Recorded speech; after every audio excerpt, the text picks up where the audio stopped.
우리 다 같이 인사하겠습니다. 예수님 부활하셨습니다. 네. 예수님 부활하셨습니다. 찬란한 부활의 아침이죠. 예수님이 부활하시고 나서 마리아를 무덤에서 만나셨습니다. 우리가 요한복음 21장 본문을 지금 보고 있죠. 바로 한 장 뒤로 가면 요한복음 20장에 보면 예수님께서 부활하셔서 마리아뿐만 아니라 제자들을 하나씩 찾아가셔서 만나 주십니다. 만나 주셨을 때 이 문을 잠그고 숨어있던 제자들의 얼굴에 기쁨이 환하게 피어났어요. 그리고 심지어 도마는 내가 예수님의 옆구리에 창자국에 손가락을 넣어보지 않으면 내가 믿지 못하겠다 한 도마에게도 예수님께서 나타나셨잖아요. 도마가 20장 28절에서 이렇게 고백합니다. 나의 주님이시요 나의 하나님이십니다. 이 고백을 한 제자들의 삶이 얼마나 뜨거워졌을까요? 근데 오늘 요한복음 21장 1절에 첫 시작을 어떻게 합니까? 그 후에 라는 말로 합니다. 그 후에, 예수님께서 부활하신 그 후에, 예수님께서 제자들을 만나 주신 그 후에 제자들은 어떻게 해야 됩니까? 예루살렘에 남아 있어야 되잖아요. 예수님의 부활을 증거해야 되잖아요. 그런데 예루살렘에서 그 먼 갈릴리 바다까지 이 제자들이 도망가다시피 피합니다. 이게 도대체 이해가 안 되는 일이잖아요. 오늘 말씀에 보면 제자들은 전혀 변한 게 없어 보입니다. 이들이 부활하신 예수님을 보지 못했습니까? 봤지요. 부활하신 예수님을 믿지 못했습니까? 믿었지요. 분명히 믿었어요. 그런데 앞으로 자기들이 어떻게 살아가야 할지 막막했습니다. 왜냐하면 예수님만 부활하셨거든요. 자기들의 인생과 자기들의 삶은 그대로였거든요. 부활의 새벽을 맞았지만 제자들의 인생은 여전히 어두웠습니다. 부활의 사실을 알아도, 부활이 있다는 것을 내가 믿어도 우리의 삶이 그대로인 경우는 얼마든지 있습니다. 분명히 내가 은혜를 받았어요. 나에게 분명히 믿음이 있습니다. 그런데 내 인생은 여전히 힘들어요. 내 인생은 여전히 지치고 나는 여전히 흔들리고 고단함과 고통은 끝없이 이어지는 것 같을 때가 얼마나 많습니까? 부활을 사건으로만 인식하기 때문입니다. 부활을 예수님께만 있었던 옛날에 있었던 한 사건. 거기서 좀 더 나가는 사람은 예수님께서 부활하신 것처럼 나도 언젠가는 내가 죽고 나서 언젠가는 내가 부활할 것이다 믿습니다. 그런데 이 간격이 너무 멀어요. 부활이 사건만으로만 생겨나는 것이 아니라 부활은 우리 인생의 동행입니다. 예수님께서 뭐라고 말씀하셨습니까? 나는 부활이요 생명이다 라고 말씀하셨어요. 나는 부활이고 나는 생명이다 라는 말씀은 예수님 자체가 부활이라는 말씀입니다. 그래서 사도 바울이 고백하잖아요. 내가 그리스도와 함께 십자가에 못 박혔나니 그런즉 이제는 내가 산 것이 아니요 오직 내 안에 그리스도께서 사신 것이라. 사도 바울은 부활을 믿은 사람을 넘어서 부활을 살아내는 사람이었습니다. 부활을 살아내는 사람. 사도 바울의 인생이 얼마나 고단했습니까? 얼마나 많은 핍박을 받았습니까? 수없이 죽을 뻔했습니다. 그런데 사도 바울의 그 영혼 안에, 내 안에 내 인생 안에, 내 삶 속에, 내 영혼 안에 예수 그리스도께서 살아 계신다. 그 생명의 능력이 나를 항상 다시 일으키고 계신다. 이게 사도 바울의 고백이잖아요. 내 안에 그리스도께서 살아 계신다. 부활신앙이 삶의 방식을 완전히 바꾼 그런 경우입니다. 우리 교회 권사님 한 분과 전화통화를 하다가 이분이 입원을 하고 계셨어요. 이제 퇴원을 하셨는데 이러저런 안부를 묻다가 권사님이 많은 얘기를 하셨어요. 근데 그 중에 이런 말씀을 하셨습니다. 목사님, 제가 아침에 일어날 때마다 기도합니다. 하나님, 오늘도 부활을 경험하게 하소서. 오늘도 부활을 경험하게. 내가 죽고 나서 부활을 경험하는 것이 아니라 지금 오늘 하루, 오늘 아침에도 부활을 내가 경험하게 하소서. 제가 권사님하고 이야기를 하다가 참 마음이 감동이 됐습니다. 부활은 설명할 수 없는 신비한 은혜입니다. 부활은 죽은 생명을 살리는 것뿐만 아니라 지치고 나약해지고 무너지고 흔들리고 쓰러진 인생을 일으키는 하나님의 능력입니다. 그래서 부활신앙, 부활을 믿는 신앙이 지금 이 땅에서의 내 인생을 새롭게 만드는 바로 그 신비한 능력으로 이어지지 않습니까? 오늘 말씀은 제자들에게 부활을 살아내게 하시는 주님을 보여주고 계십니다.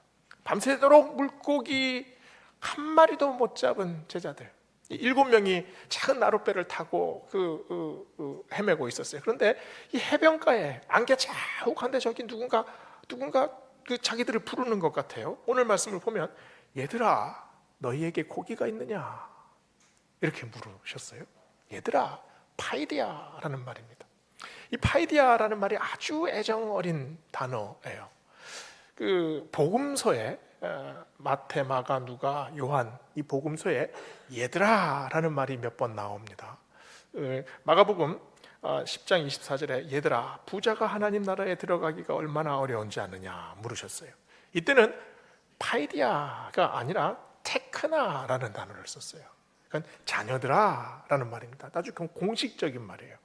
근데 얘들아라고 하신 말씀은 주님께서 너무나 지금 친근한 친구처럼 이렇게 다가오는 말씀이에요. 밤새도록 물고기 한 마리 못 잡은 제자들에게 예수님께서 말씀하셨죠. 그물을 배 오른편에 던져라. 그러면 잡으리라. 이 장면을 읽을 때 우리가 예수님께서 처음 제자들을 만났을 때 3년 전에 예수님을 처음 만났을 때 그 갈릴리 해변에서 베드로에게 하셨던 말씀이 바로 떠오르잖아요. 베드로에게 깊은 데로 가서 그물을 내려 고기를 잡으라. 그때 베드로가 우리들이 밤이 새도록 수고하였을 때 잡은 것이 없습니다. 그러나 말씀에 의지해서 그물을 내리리이다. 순종했어요. 지금 요한복음 21장과 누가복음 5장의 간격은 한 3년 정도의 간격이 있습니다. 그런데 똑같은 바다, 똑같은 밤, 똑같은 배, 똑같은 그물, 똑같은 사람들이에요. 이게 데자뷰처럼 우리가 느끼게 되잖아요. 예수님께서 두 번째로 지금 제자들을 부르시고 계십니다. 누가복음 5장에 첫 번째 부르실 때와 요한복음 21장의 두 번째 부르심은 굉장히 비슷해 보입니다. 그럼 굉장히 달라요. 누가복음 5장에서는 고기를 잡은 것이 심이 많아 그물이 찢어지는지라 라고 말을 했어요. 근데 오늘 본문 요한복음 21장 11절에서는 그물을 육지에 끌어올리니 가득히 찬 큰 물고기가 153마리라. 이같이 많으나 그물이 찢어지지 아니하였더라. 그물은 참 묘합니다. 어부들이 그물을 바다에 쳐가지고 끌어올릴 때 그물이 한가득 가득 차면 어떻습니까? 이게 힘들잖아요. 허리가 부러질 것 같습니다. 막 근육이 불끈불끈하고 막 그냥 땀이 뻘뻘 나요. 그런데 그 어부들의 표정을 보셨습니까? 아주 신이 납니다. 그냥 막 콧노래가 절로 나요. 근데 텅 빈 그물을 올릴 때 힘이 전혀 안 들잖아요. 수월하게 끌어당깁니다. 근데 그 어부들의 얼굴을 보세요. 수심이 가득합니다. 그물이 우리 인생 같지 않습니까?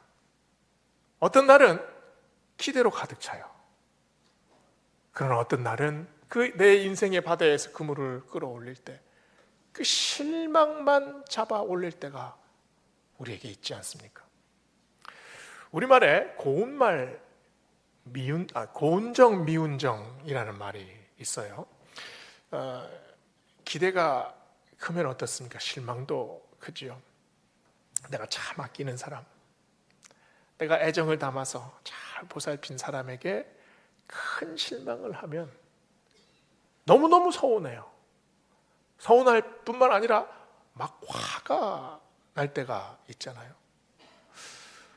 우리가 가지고 있는 이 정이라는 것, 서양 말로는 이게 해석이 안 되는 그런 개념이잖아요. 이 정이 참 독특해요. 고운 정만 계속해서 자라나는 것이 아니라 그 안에 미운 정이 가미가 됩니다. 그러면 이 고운 정과 미운 정이 서로 싸우고 밀어내는 것이 아니라 이게 함께 어우러집니다. 그래서 더 큰 정을 만들어내잖아요. 자식들 키우면서 어떻습니까? 아이고 죽어라 고생해서 키워놨는데 보면 그런 말을 하잖아요.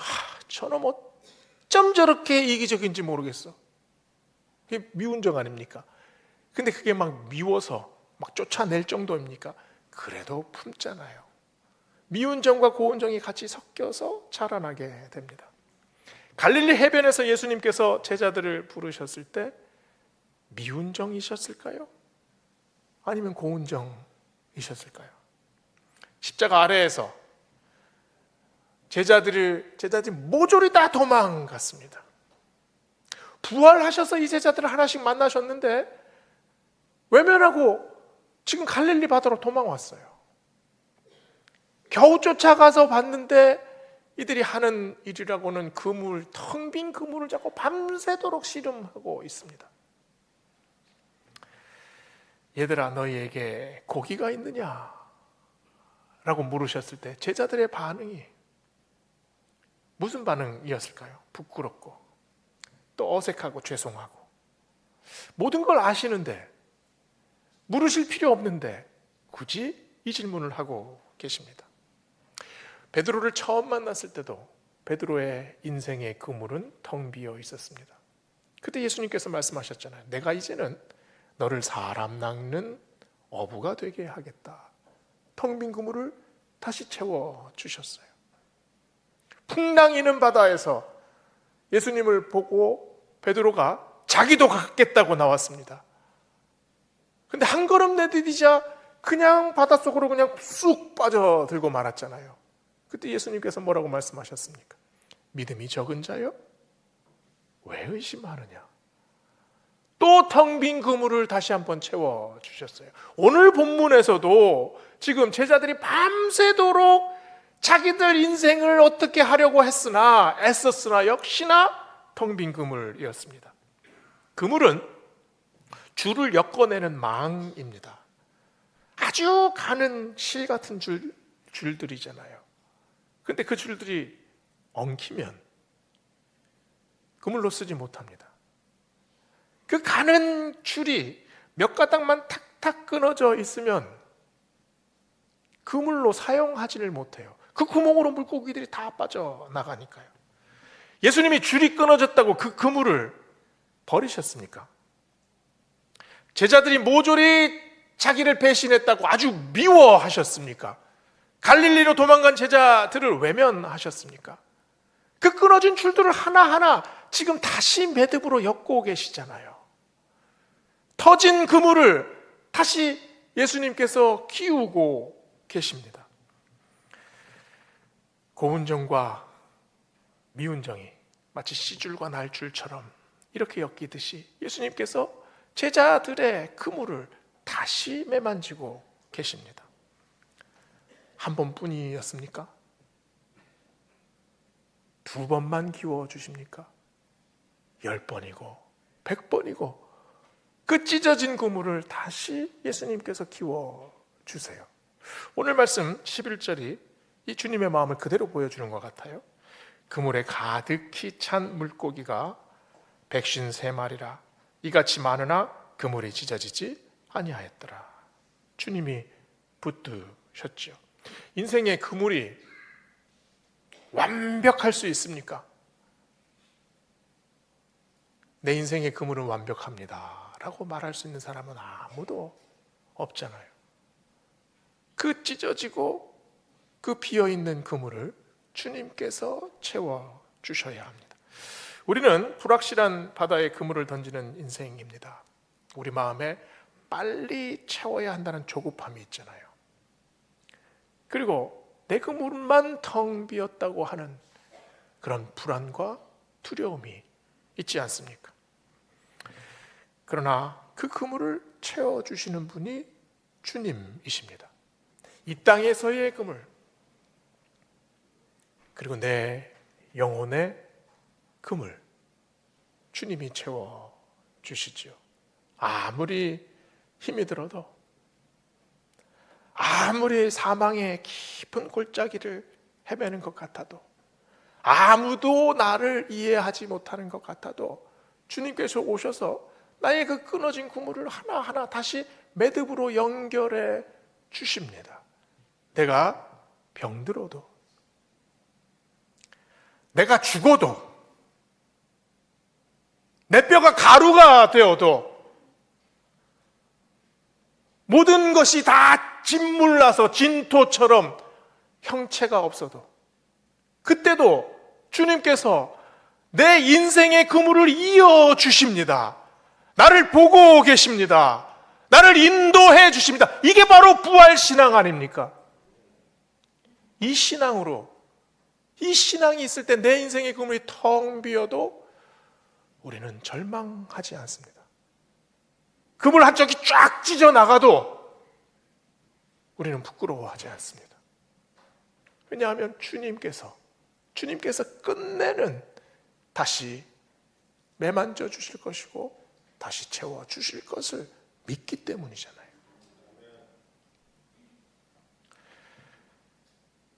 오늘 누가복음 5장에서는 예수님을 처음 만났을 때 베드로가 배에서 엎드려서 고백했습니다. 그때 뭐라고 말했습니까? 주여 나를 떠나소서 나는 죄인이로소이다. 근데 오늘 본문을 보세요. 오늘 본문 예수님을 다시 만났을 때 7절을 보면 베드로가 이게 겉옷을 벗고 있다가 예수님이다 라는 소리를 듣자 후다닥 옷을 입고 바다에 첨벙첨벙 뛰어 들어갑니다. 왜 그렇습니까? 예수님이니까 예의를 차려야 하기 때문에 겉옷을 그냥 입었을까요? 자기도 모르는 죄송함과 부끄러움과 감사와 감격, 이게 서로 상반된 감정이에요. 그런데 이게 확 합쳐져서 갑자기 확 터져 나오는 겁니다. 처음 예수님을 만났을 때 그 엄청난 예수님의 모습에, 그 거룩함에 자신의 죄인됨을 자각하고 그저 예수님과 거리를 두려고 했습니다. 그런데 두 번째 만남에서는 오히려 예수님 안으로 뛰어 들어갑니다. 왜 이렇게 달라졌을까요? 신앙은 내가 죄인이라는 것을 알게 합니다. 그래서 거룩하신 존재 앞에 내 존재가 한없이 작다는 것을 알아요. 그런데 계속해서 작아지지 않습니다. 신앙은 그 다음에는 사랑을 깨닫게 되죠. 오늘 말씀을 보면 처음 예수님을 만났을 때와 두 번째 예수님을 만났을 때 베드로는 죄인이었다가 이제는 사랑을 고백하는 사람으로 변화됩니다. 애정을 나누는 사람에게서 이제 사랑을 누리는 사람으로 변화되고 있죠. 9절 10절 장면을 보면 아주 생각할수록 참 은혜로워요. 바다에 뛰어든 베드로가 젖은 몸을 이끌고 예수님 앞에 섰습니다. 예수님은 쭈그리고 앉아서 숯불 위에 물고기를 굽고 계셨어요. 얼마나 어정쩡합니까? 베드로가 이렇게 서 있는데 예수님께서 쭈그리고 앉아서 숯불을 구우시다가 이렇게 올려다 보셨을 거예요. 너 뭐 그렇게 멍하게 서 있냐? 가서 잡아온 물고기나 하나 가져오너라. 제자들에게도 어서 이리 와서 조반을 먹자구나. 제자들 중에 누구도 아니 예수님 어떻게 여기까지 오셨습니까? 그 몸은 괜찮으십니까? 감히 이런 질문을 할 수 있는 제자가 아무도 없었습니다. 자기들도 예수님 옆에 쭈그리고 앉아요. 그리고 꾸역꾸역 먹습니다. 제대로 먹었겠습니까? 목이 메었겠죠. 눈물이 글썽글썽였겠지요. 예수님은 이런 제자들 앞에서 부활의 실제가 어떻게 가능했는지, 부활의 능력이 무엇이었는지 설교하지 않으셨습니다. 한마디도 안 하셨어요. 그저 예전처럼 제자들과 함께 산과 들을 걸으셨을 때처럼 아무 일 없었다는 듯이 제자들에게 물고기를 구워서 나눠 주셨습니다. 베드로는 멍하니 숯불을 바라봤을 거예요. 숯불을 바라볼 때 이 불이 묘한 게 사람의 마음을 조금씩 열게 하잖아요. 해변가에 파랗게 익은 숯불을 바라보면서 베드로는 며칠 전 일이 생각났을 겁니다. 그 일이 뭡니까? 예수님을 3번 부인하던 그날 밤. 그날 밤에도 베드로는 숯불 앞에 서 있었습니다. 그때 숯불이 따뜻했죠. 근데 그의 마음은 서서히 식어가고 있었습니다. 예수님이 잡히시고 예수님이 죽으실 텐데 그 불안과 그 두려움과 그 절망에 그의 영혼은 아주 차디차게 식어져 가고 있었습니다. 그 숯불을 똑같이 지금 갈릴리 바다에서 마주하고 있잖아요. 요한복음에서는 이 숯불, 안드라키아라는 단어를 딱 2번 씁니다. 언제 썼을까요? 요한복음 18장에서 베드로가 예수님을 부인하는 바로 그 장면에서, 그리고 요한복음 21장 갈릴리 해변가에서 이 숯불이라는 단어를 복음서 전체에서 딱 2번 씁니다. 근데 이 장면은 마태와 마가, 누가 복음에서도 나와요. 근데 그때서는 숯불이 아니라 그냥 불이라는 단어를 썼어요. 요한복음도 보면 요한복음 18장 18절 25절에 숯불을 안 쓰고 우리는 말로 번역할 때는 그냥 불을 썼습니다. 아랫사람이 불을 피우고 서서 쬐니 베드로도 함께 서서 쬐더라. 시몬 베드로가 서서 불을 쬐더니 라고 나와요. 그러나 원어는 안드라키아, 숯불입니다. 딱 2번 나와요. 불은 화염을 일으키면서 아주 격렬하게 타오르죠. 그러나 숯불은 은은하게 열을 전달합니다. 쇠를 단련할 때 그 대장장이가 그 화염 막 불꽃 위에다가 그 쇠덩이를 올려서 당근질 하나요? 그런 대장장이는 없습니다. 어떻게 합니까? 숯불 속에 쇠덩이를 쑥 집어넣잖아요. 왜 그럴까요? 숯불은 불이 약한 것 같아도 불덩이입니다. 숯불 하나하나가 불덩이에요. 이 불덩이가 직접 이 쇠덩이에 바로 부딪히면서 이 복사열이 바로 전달이 됩니다. 불덩이가 이 쇠덩이를 불덩이로 만들어 버리는 거예요. 불덩이가 이 쇠덩이 속으로 스며드는 거죠. 화염으로는 그런 현상을 만들어낼 수가 없습니다. 예수님께서 지금 숯불 위에 물고기를 굽고 계세요. 이 숯불을 바라보면서 베드로는 절망했습니다. 그러나 예수님은 베드로를 절망시키려 하지 않았습니다. 오히려 예수 그리스도의 그 뜨거운 마음이 이 쇠덩이 같은 베드로의 마음으로 전달되기를 원하셨어요. 그 뜨거운 불이 베드로의 영혼 속으로 스며들기를 원하셨습니다.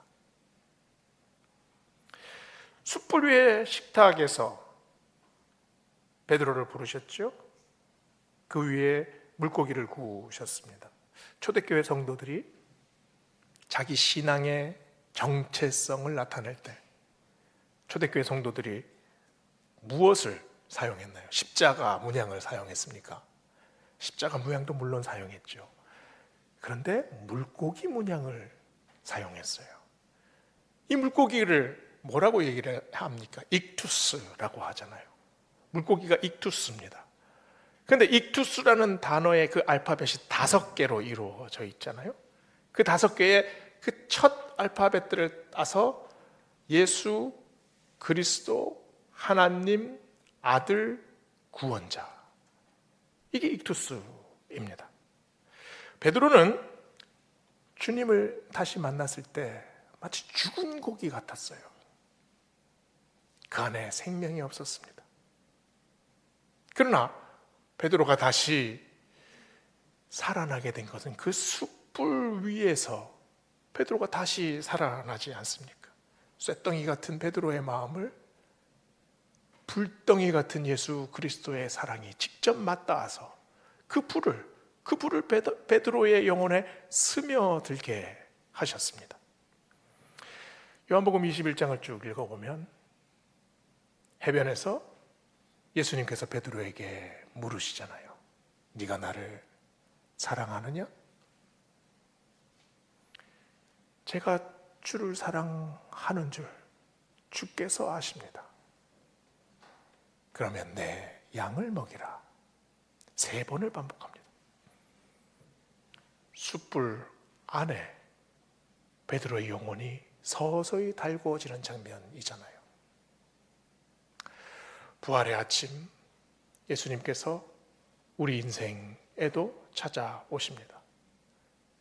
우리가 바로 그 숯불 위에 놓여진 물고기, 안드라키아 위에 있는 익투스들 아닙니까? 그 뜨거운 은혜의 숯불 안에서 우리의 믿음의 고백, 예수 그리스도 하나님의 아들, 나의 구원자, 이 고백이 다시 뜨거워지기를 원합니다. 이 부활의 아침에 주님께서 우리에게 주시는 말씀, 그 뜨거운 사랑으로 우리를 다시 변화시키는 예수 그리스도의 사랑에 한 걸음 더 다가가시는 우리 모두 되시기를 주의 이름으로 축원합니다.